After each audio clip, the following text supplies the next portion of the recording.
tengok apalah, jalanlah.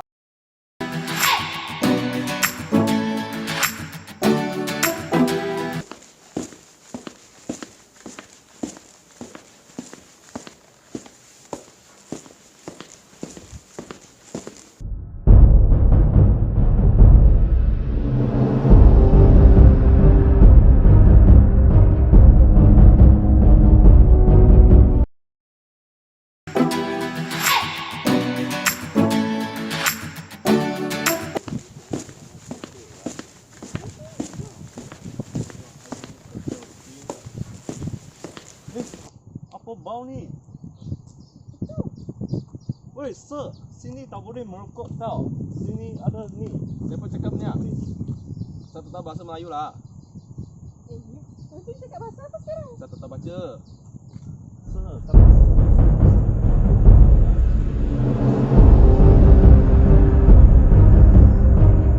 Apalah ni, peduli apa? Apa orang ni?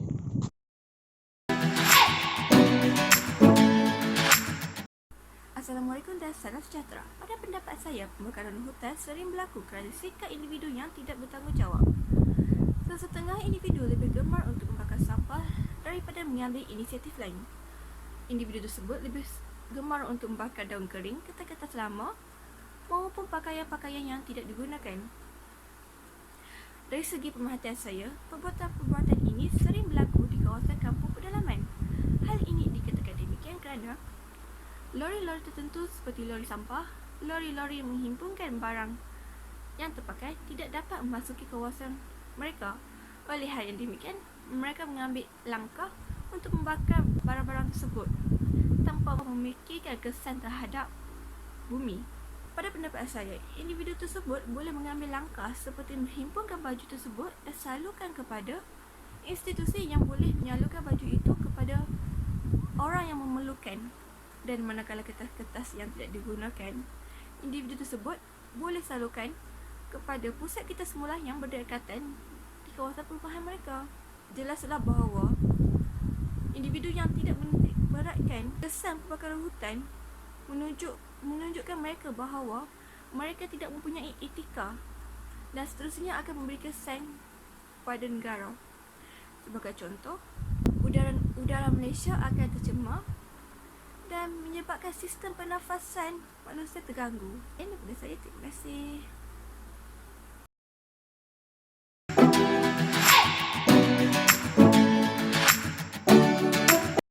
Selamat sejahtera, saya nak membincangkan tentang langkah-langkah yang boleh diambil untuk menangani masalah kebakaran hutan.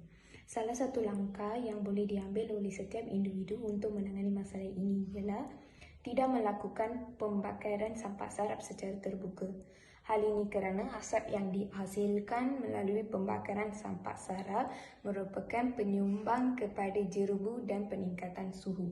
Peningkatan suhu adalah punca berlakunya pembakaran hutan kerana kalau suhu itu meningkat, daun kering dan pokok di hutan mudah dan cepat bakar. Selain daripada pembakaran terbuka, setiap perokok juga perlu pastikan tidak membuang sisa rokok yang digunakan dalam hutan.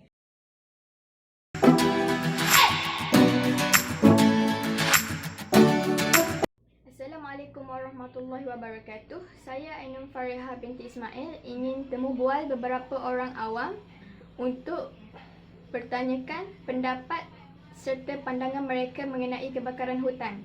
Seperti kita tahu, kebakaran hutan berlaku tidak kira masa serta tempat, seperti yang berlaku di Malaysia maupun seantero dunia, yang disebabkan oleh beberapa faktor manusia maupun alam sendiri. Jadi saya ingin membawa beberapa orang awam untuk menanyakan pendapat mereka. Okey, di sini saya membawa informan pertama iaitu Encik Amir. Okey, Encik Amir, apa yang Encik Amir tahu mengenai kebakaran hutan? Okey, bercakap tentang kebakaran hutan ini, baru-baru ini saya ada terbaca di Sinar Harian seorang lelaki yang berusia 39 tahun yang telah ditahan oleh Jabatan Perhutanan Negeri Kedah JPNK pada 19 Mac lalu kerana disyaki membakar hutan simpan bulat enggan bagi tujuan pertanian. yang juga dibantu oleh beberapa lagi individu. Sikap mereka ini memang tidak bertanggungjawab kerana mengambil kesempatan di musim kemarau ini untuk membakar. Hal ini boleh menyebabkan api semakin merebak. Okey, Encik Amir, boleh saya tahu pertanian apa yang mereka ingin jalankan? Okey, pertanian yang mereka ingin jalankan ialah penanaman getah dan juga buah-buahan. Hal ini lebih menggeramkan juga kerana mereka telah melanggar peraturan Perintah Kawalan Pergerakan yang telah diarahkan oleh Kerajaan Malaysia bagi membendung penularan wabak coronavirus ini yang telah melanda seluruh negara. Okey, terima kasih Encik Amir kerana sudi meluangkan masa serta atas perkongsian maklumat itu. Terima kasih. Sama-sama. Okey, apa yang saya boleh disimpulkan di sini adalah sifat sesetengah individu yang pentingkan diri sendiri sehingga sanggup membuka hutan untuk kepentingan diri sendiri.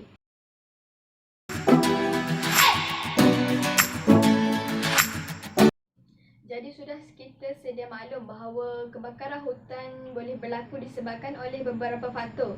Jadi apa pula kesannya terhadap alam serta kehidupan? Jadi saya ingin membawa informan kedua iaitu Cik Ain untuk bertanyakan pendapat beliau tentang kesan dan tindakan yang boleh kita ambil. Okey Encik Ain, seperti yang kita tahu baru-baru ini berlakunya kebakaran hutan di hutan Amazon Brazil susulan daripada penebangan hutan oleh petani serta pembalap. Jadi bagi pendapat Encik Ain sendiri, apakah kesannya serta tindakan yang boleh kita ambil? Okey, pada pandangan saya, implikasi yang paling ketara kita dapat lihat adalah pemanasan global. Hal ini kerana hasil daripada kebakaran tersebut telah mengeluarkan karbon dioksida yang berada pada kepekatan yang sangat tinggi. Perkara ini juga turut menyebabkan kemusnahan ekosistem pada negara tersebut, di mana kita dapat lihat banyak flora dan fauna terjejas akibat daripada kebakaran tersebut. Okey, bagi pendapat Encik Ain, apakah tindakan yang boleh kita ambil susulan kejadian ini? Okey, pada pandangan saya, langkah yang paling drastik yang dapat kita ambil adalah dengan mengadakan kempen-kempen kesedaran kepada semua masyarakat agar mereka diberi kesedaran bahawa pentingnya penjagaan alam sekitar ini serta memberi pendedahan kepada mereka tentang keburukan yang terjadi akibat daripada kebakaran hutan. Okey, terima kasih Cik Ain atas kerana sudi meluangkan masa serta pendapat itu. So, berdasarkan sketsa yang kita telah tengok tadi, antara nilai yang boleh kita ambil adalah Menghormati orang lain menegur dengan cara yang betul. dan mematuhi kepada undang-undang. Bye-bye. Did you ever stop to notice all the blood we've shed before? Did you ever stop to notice this crying earth, this weeping shore?